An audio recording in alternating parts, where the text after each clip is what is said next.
शिव भक्ति जब करती है मनुष्य के जीवन में प्रवेश, हर बंधन तब कटते और मिटता हर कलेश। क्या कहती हैं आपकी राशियां, कैसी है ग्रहों की चाल, रत्न क्या असर दिखाते हैं, क्या रेखाओं से भी भाग्य बदल जाते हैं। जब वास्तु दोष मुसीबत बन जाए, अंकों का खेल समझ में ना आए, ऐसे ही प्रश्नों के उत्तर जानने के लिए जुड़िए हमारे साथ। देखना ना भूले हमारा विशेष कार्यक्रम कष्ट मुक्ति प्रभु भक्ति आचार्य शशिकांत वशिष्ठ जी के साथ रात्रि 8 बजे और पुनः प्रसारण प्रातः 7 बजे सिर्फ YouTube चैनल पर। आप और हम परम सौभाग्यशाली हैं। मेरे परम शिष्य प्राधिकारी शिव महापुराण के साथ साथ ज्योतिष और वास्तु के परम विद्वान आचार्य शशिकांत वशिष्ठ जी के मुखार बिंदु से ऐसा आनंद बरस रहा है। नमस्कार, स्वागत है आपका हमारे विशेष कार्यक्रम कष्ट मुक्ति प्रभु भक्ति में। जैसा कि नाम में ही छिपा हुआ है कि आप अपने कष्टों से मुक्ति चाहते हैं तो आपको प्रभु भक्ति की ओर जाना ही पड़ेगा, और प्रभु भक्ति की ओर आपको ले जाने का कार्य आपके आचार्य या आपके गुरु जी करते हैं। और ऐसे ही आचार्य शशिकांत वशिष्ठ जी आज हमारे स्टूडियो में उपस्थित हैं, जो आपको आपके कष्टों से मुक्ति दिलाएंगे और प्रभु भक्ति भी कराएंगे। आचार्य जी, आपका बहुत बहुत स्वागत है हमारे स्टूडियो में। जी आचार्य जी, जैसा कि आजकल की भागती दौड़ती ज़िंदगी में हर मनुष्य परेशान रहता है, चाहे वो शारीरिक हो चाहे वो मानसिक हो। वो अपने शरीर को एकदम स्वस्थ रखना चाहता है, लेकिन भागती दौड़ती जो ये ज़िंदगी है उसमें वो अपने को समय नहीं दे पाता है। तो पूरे दिनचर्या उसकी क्या रहे कि वो अपने को स्वस्थ भी रख सके और सुंदर भी दिखे। बहुत सुंदर विषय लिया राघव जी आपने आज। जी, जैसा कि आपने कहा कि आज का मनुष्य सब कामों पर ध्यान देता है, लेकिन आज का इंसान अपने शरीर पर ध्यान नहीं देता है। जी, पहले समय में जो हमारे बुजुर्ग बताते हैं, पहले के समय में सब लोग स्वस्थ रहते थे, सुखी रहते थे, संपन्न भी रहते थे, और आपस में कलह कलेश आदि भी बहुत कम होते थे। जी, लेकिन आज के इस जीवन में जहाँ भी देखो वहाँ पर कलह कलेश मचा हुआ है। ना ही मानसिक शांति है और ना ही व्यक्ति का शरीर स्वस्थ है। इसका मुख्य कारण यही है क्योंकि आज हमारा जो कर्म है, हमारे जो कार्य हैं वो बिगड़ गए हैं, जिनकी वजह से ना तो हम स्वस्थ हैं और ना ही हम संपन्न हैं। तो आचार्य जी, ये हम जानना चाहेंगे कि मनुष्य का जो स्वास्थ्य बिगड़ता है उस पर क्या ज्योतिष या वास्तु ये सब असर डालते हैं? क्या ग्रहों की चाल के अनुसार ही मनुष्य का स्वास्थ्य बिगड़ता है? जी जी जी, देखिए इसका कारण कई कारण हो सकते हैं। ज्योतिष वास्तु भी इसका मुख्य कारण है, लेकिन ज्योतिष और वास्तु से पहले मैं एक बात कहना चाहूँगा। कर्म प्रधान विश्व रचि राखा, जो जस करत ता सुफल चाखा। जी, क्योंकि इंसान जैसा कर्म करेगा उसको वैसा ही फल मिलेगा। आज हम सुबह उठने से लेकर और रात को सोने तक सारा नियम, हमारा सिस्टम सब बिगड़ा हुआ है। नहीं तो हमारे पास हमारा कोई उठने का समय है, ना कोई खाने का समय है, ना कोई सोने का समय है। तो जब काम हम समय पर नहीं करेंगे, हमारा कर्म बिगड़ जाएगा तो हमारा शरीर भी बिगड़ जाएगा। जी, तो जैसा कि आचार्य जी ने बताया कि आप समय पर काम नहीं करेंगे तो आपके कर्म बिगड़ेंगे, तो स्वास्थ्य भी खराब हो जाएगा। तो आचार्य जी, वो ही हम जानना चाहेंगे कि आप हमारे दर्शकों को ये बताएं कि उनको पूरे दिन में किस समय क्या क्या करना चाहिए जिससे वो निरोग रह सके। सर्वप्रथम जो हमारा उठने का नियम है, जी, सबसे पहले तो वही बिगड़ा हुआ है। क्योंकि आज का इंसान रात्रि में देर तक जागता है और सुबह उठ नहीं पाता है। जी, तो समय से उठने के कारण समय से उठ नहीं पाता, समय से काम नहीं कर पाता, इसलिए उसका सिस्टम सारा खराब हो चुका है, जिससे उसको मानसिक परेशानी भी यदा कदा बनी रहती है। तो सबसे पहली बात, प्रातःकाल समय से उठना। जैसा कि शास्त्रों में बताया गया है, कर्मकांड ग्रंथों में बताया गया है कि हमको ब्रह्म मुहूर्त में उठना चाहिए। जी। ब्रह्म मुहूर्त का अर्थ है सूर्य उदय से 3 घंटे पूर्व का जो समय होता है उसको हम ब्रह्म मुहूर्त कहते हैं।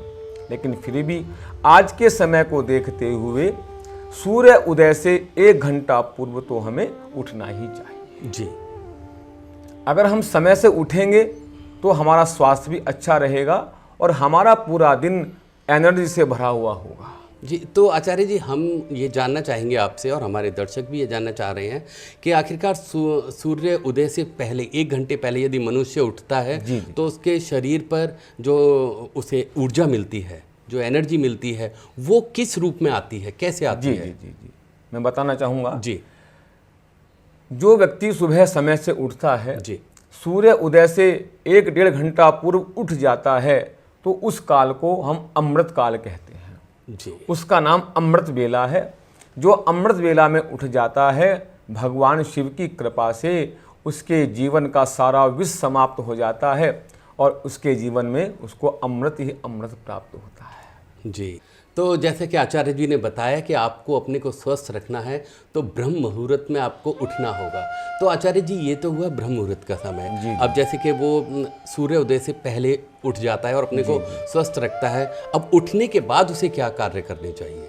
देखो, आजकल हम क्या देखते हैं, इंसान आँख खुलते ही जब भी उसकी नींद खुलती है वो तुरंत बिस्तर से उठ जाता है, खड़ा हो जाता है। जी। ये सबसे बड़ी हम गलती करते हैं।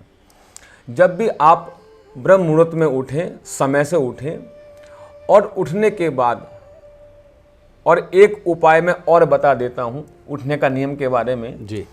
यदि किसी इंसान की, किसी मनुष्य की सुबह आँख ना खुले, आलस आए, नींद ना टूटे, तो उसके लिए हम क्या कर सकते हैं? जी।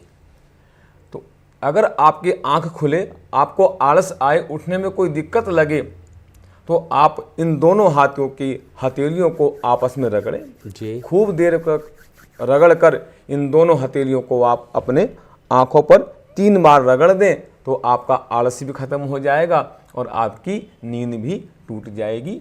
इसका नाम है योगिक क्रिया। जी। तो सुबह उठने के बाद सबसे पहले आप अपने बिस्तर पर ही बैठ जाएं। जी। जहाँ से सूर्य उदय होता है, पूर्व दिशा की ओर मुख करके आपको बैठना है, और बैठने के बाद सबसे पहले आपको अपने दोनों हाथों के दर्शन करने चाहिए। तो आचार्य जी मैं बीच में आपको रोकना चाहूँगा कि आप वो बता रहे हैं दोनों हाथों के दर्शन करने चाहिए, तो दोनों हाथों के दर्शन करने से मनुष्य को क्या लाभ मिलता है या क्या ऊर्जा मिलती है? जी। बड़ा सुंदर श्लोक दिया है, जी। मंत्र है हमारे कर्मकांड के शास्त्र में कि कराग्रे वस्ते लक्ष्मी, कर मध्य सरस्वती, कर मूले तु गोविंदा, प्रभाते कर दर्शनम। इसका सीधा सीधा अर्थ है, कराग्रे वस्ते लक्ष्मी, हमारे हथेली के अगले वाले भाग में, आगे वाले भाग में लक्ष्मी का निवास होता है। जी। कर मध्य सरस्वती, कर के मध्य में, हाथ के हथेली के मध्य में सरस्वती माता का निवास होता है। कर मूले तु गोविंदा, हथेली के मूल में, हथेली की जड़ में भगवान गोविंद का वास होता है। जो अपने हाथों के दर्शन सुबह उठकर करता है, लक्ष्मी की कृपा होती है, सरस्वती माता की कृपा होती है और साक्षात गोविंद की कृपा भी प्राप्त हो जाती है। तो देखा दर्शकों आपने कि सुबह सिर्फ हाथ के दर्शन करने से ही आपको किन किन चीज़ों के लाभ होते हैं। ऐसे ही और भी लाभ हम जानेंगे अपने आचार्य जी से। तो आचार्य जी, अब ये तो सुबह उसने उठकर अपने हाथों के दर्शन कर लिए, अब जब वो अपने बिस्तर को छोड़े तब उसे क्या करना चाहिए? जी। देखिए, हाथों के दर्शन करने के बाद दोनों हथेलियों को अपनी आँखों पर लगाएं, और उसके बाद आप जब भी अपने बिस्तर से, चाहे आप नीचे सो रहे हैं, चाहे बेड में सो रहे हैं, जी। जहाँ भी आप सो रहे हैं, उठने के बाद अपने सीधे जो आपका दायां पैर है उसको ज़मीन पर रखकर आपको भूमि, धरती माता को स्पर्श करना चाहिए। जी आचार्य जी, मैं ये आपसे जानना चाहूँगा, आजकल के समय में जो एक मकान लोगों के होते थे वो तो अब बनना लोगों के मुश्किल हैं। लोग बाग जो हैं वो फ्लैटों में रह रहे हैं। जी। तो क्या जो चौथे, पांचवें या ऊपर वाले माले पर रहते हैं वो उठकर छत को स्पर्श यानी अपने फर्श को स्पर्श करें या नीचे आके उन्हें धरती को करना चाहिए? नहीं, जहाँ भी आप रह रहे हैं, चाहे आप जी। फ्लैट में रह रहे हैं, जी। चाहे आप फर्स्ट फ्लोर पे, कहीं भी आप हैं, जो आपका फर्श है, जब आप उस पर पैर रखें तो आपको पृथ्वी माता का ध्यान करते हुए इस तरह से क्षमा प्रार्थना पृथ्वी माता से करनी चाहिए कि पृथ्वी माता, आपने हमें सब कुछ दिया है, हम आपके ऊपर पैर रख रहे हैं, हमें क्षमा करना। और बड़ा सुंदर मंत्र है, समुद्र वसने देवी पर्वत स्तन मंडले विष्णु पत्नी नमस्तुभ्यम पाद स्पर्श क्षमस्व में। हे माता, हे धरती माता, आप हमें क्षमा करें, हमें आशीर्वाद दें और हमारे जीवन का कल्याण करें।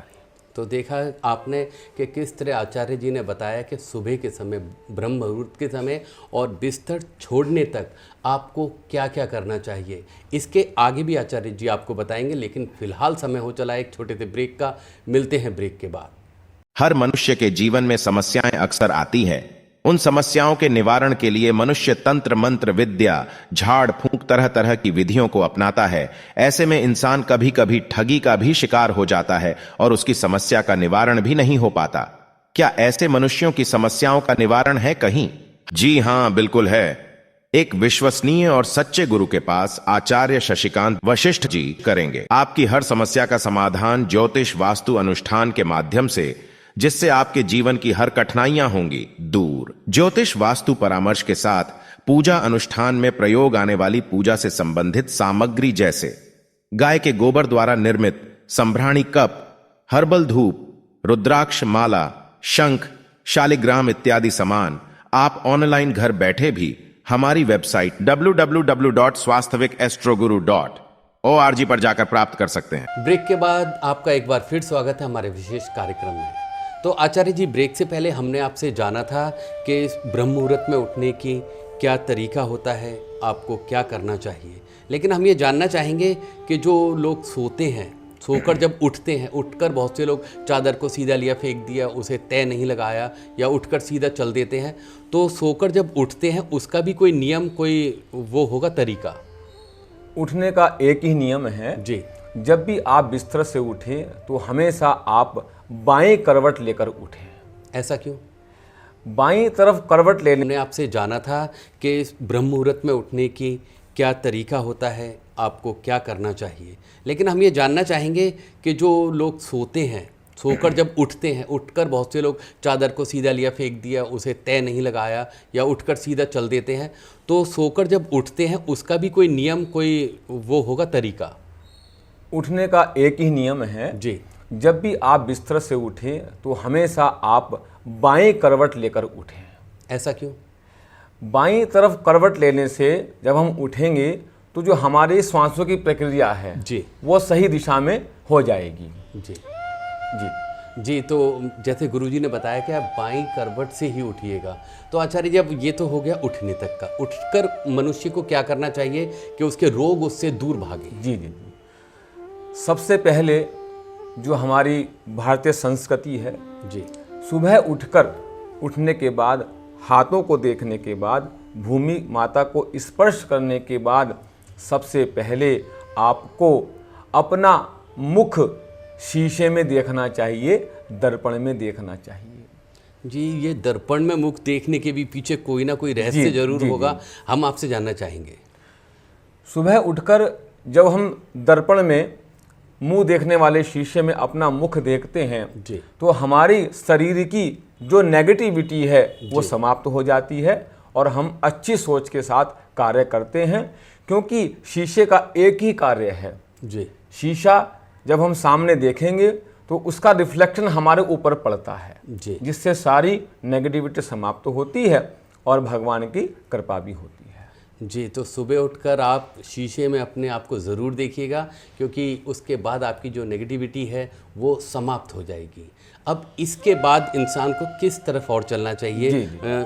शीशे में अपने आप को उसने देख लिया, उसके बाद क्या सूर्य के दर्शन करने चाहिए या और कोई कार्य है? देखिए, दर्पण में शीशे में मुंह देखने के बाद सबसे पहले जो हमारी परंपरा है, हमारे जो बुजुर्ग हैं, जी, हमारे माता पिता हैं, जो भी हमसे बड़े हैं, बुजुर्ग हैं, माता पिता हैं, जो हमसे बड़े हैं, सुबह उठकर दर्पण में मुख देखने के बाद उनके पैर छूने चाहिए, उनके पैरों को स्पर्श कर उनसे आशीर्वाद लेना चाहिए। जी आचार्य जी, जैसे कि आज के समय में परिवार टूट रहे हैं, लोग अलग रहना पसंद कर रहे हैं, जो अपने माता पिता से दूर रह रहे हैं, बड़े बूढ़ों से दूर रह रहे हैं, तो क्या वो उनके फोटो से भी एनर्जी ले सकते हैं पैर छूकर, या कुछ और वो करें जिससे उनका आशीर्वाद उन्हें मिलता रहे? वो केवल मानसिक रूप में जी अपने माता पिता बुजुर्गों का ध्यान करें, जी। उनको मन ही मन प्रणाम करें जी कि ऐसा भाव बनाएं कि वो हमारे सामने हैं, हम उनको प्रणाम कर रहे हैं,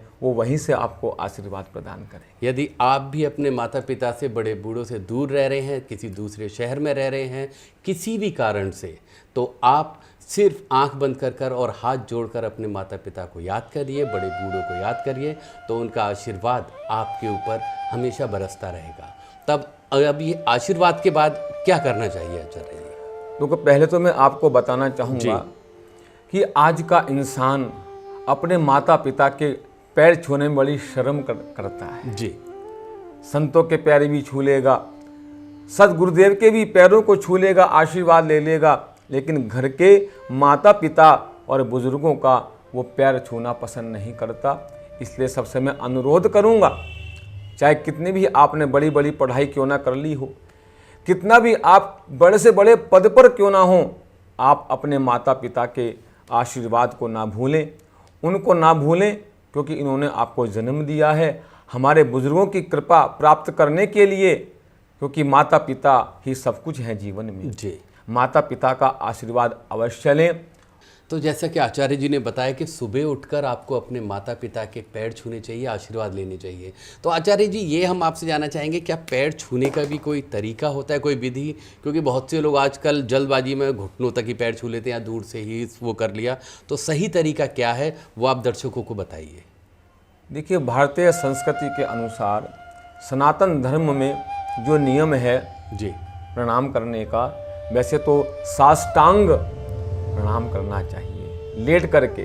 जी माता पिता के पैर छू के लेट कर करने चाहिए, लेकिन आज अगर इतना भी ना कर सकें तो कम से कम पूरा नीचे झुककर आशीर्वाद, पैर छूकर आप आशीर्वाद लें। जी, पैरों को यानी आपके माता पिता के जो हैं उनके अंगूठों को स्पर्श करना जी, चाहिए, जी, जी। तब लेना चाहिए। लेकिन आजकल की पीढ़ी जो है वो शर्म महसूस करती है या पैर छूने का दूर से ही करती है। यदि आप ऐसी गलती कर रहे हैं तो ऐसी गलती ना करिए, आप अपने माता पिता के जो पैरों के अंगूठे हैं कम से कम उनको स्पर्श कर दिए, यदि आप दंडवत प्रणाम उनको नहीं कर पाते हैं तो आचार्य जी, अब इसके बाद हम जानना चाहेंगे कि माता पिता का आशीर्वाद लेने के बाद अब मनुष्य को क्या कर्म करना चाहिए?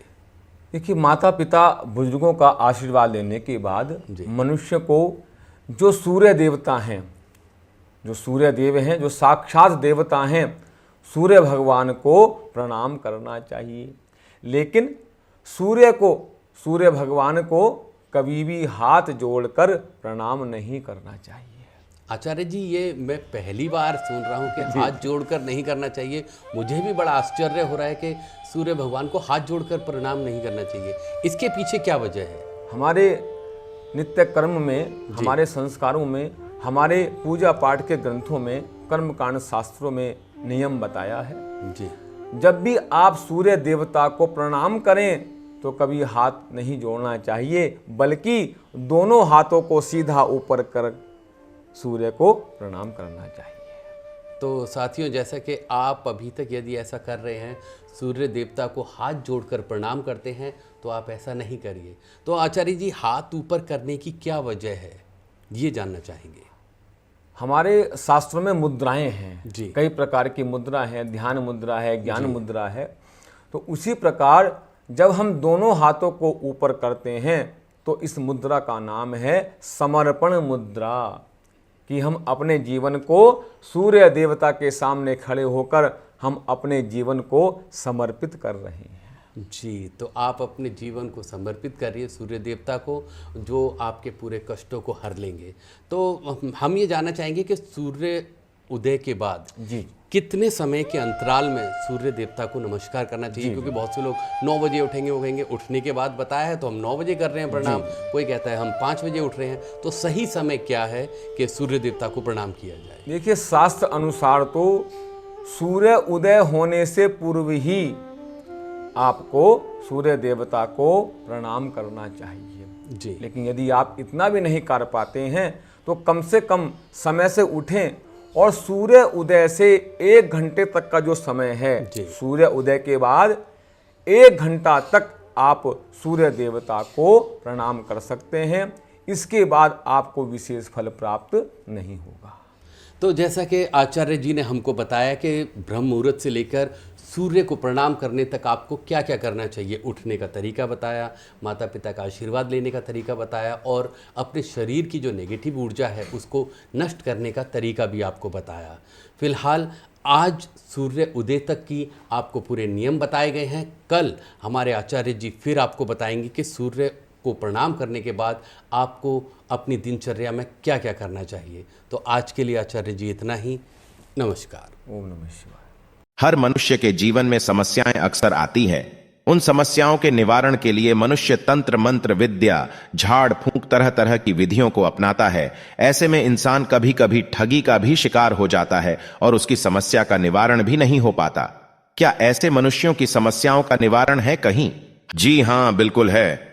एक विश्वसनीय और सच्चे गुरु के पास आचार्य शशिकांत वशिष्ठ जी करेंगे आपकी हर समस्या का समाधान ज्योतिष वास्तु अनुष्ठान के माध्यम से, जिससे आपके जीवन की हर कठिनाइयां होंगी दूर। ज्योतिष वास्तु परामर्श के साथ पूजा अनुष्ठान में प्रयोग आने वाली पूजा से संबंधित सामग्री जैसे गाय के गोबर द्वारा निर्मित संभ्राणी कप, हर्बल धूप, रुद्राक्ष माला, शंख, शालिग्राम इत्यादि सामान आप ऑनलाइन घर बैठे भी हमारी वेबसाइट www.swasthawikastroguru.org पर जाकर प्राप्त कर सकते हैं।